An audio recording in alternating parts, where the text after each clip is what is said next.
If you look at bikes that are designed for jumping around, you'll notice the saddle is way low. On a mountain bike though, you need your saddle at a certain height to pedal efficiently for long distances. On the other hand, dropping your saddle a little can give you superpowers on really technical sections. On steep descents, a low saddle keeps your weight towards the rear wheel instead of dangerously over the bars. So it's a good idea to adjust your saddle height based on the trail you're about to ride. Lowering it an inch or so will reduce your pedaling efficiency slightly, but also give you some gains in other areas. If you like to have your cake and eat it too, you can get a dropper seat post, which lets you adjust your saddle height on the fly. On both my Synchro Pro and Mission 2, I have a KS Lev Integra dropper post, which is the integrated version of the normal KS Lev. If you push the switch, the seat post moves freely up and down.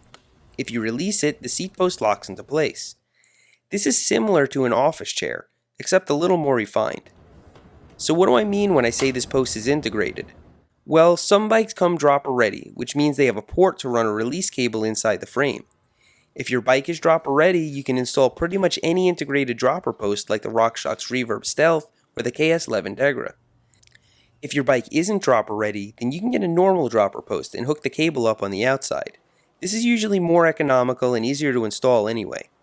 Once you get accustomed to having a dropper post, you'll use it all the time. For mountain bikers who have never tried riding with the saddle down low, the benefits may not be immediately obvious. If you fall into that category, I encourage you to drop your saddle and try jumping around a bit. You may find that you can do things you couldn't before.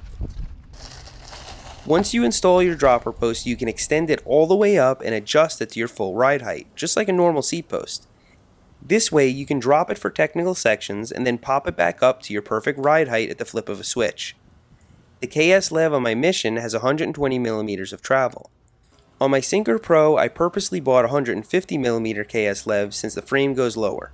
Both posts are installed as low as possible, which luckily puts them at my perfect ride height when fully extended.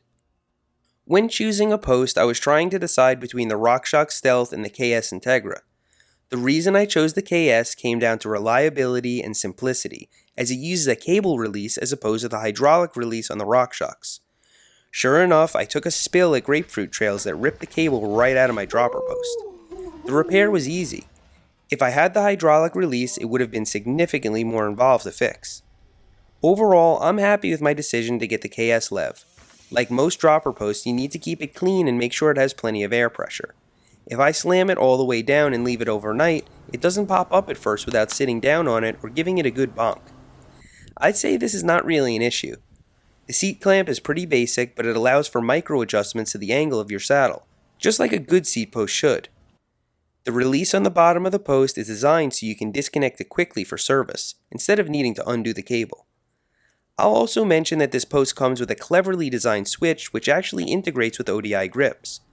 Although I appreciate the ingenuity, I don't like using this switch at all, and it constantly rubs on my hand while riding.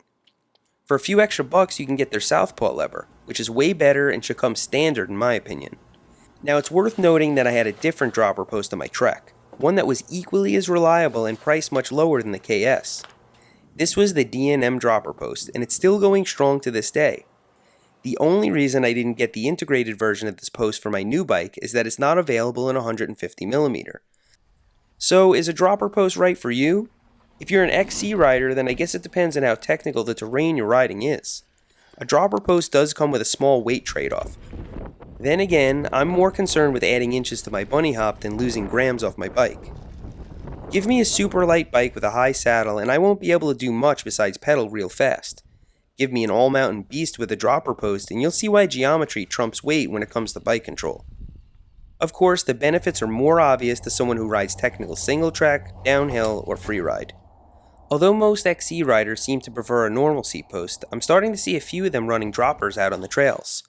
It seems more and more people are discovering the wonders of adjusting their saddle on the fly. Thanks for riding with me today, and I'll see you next time.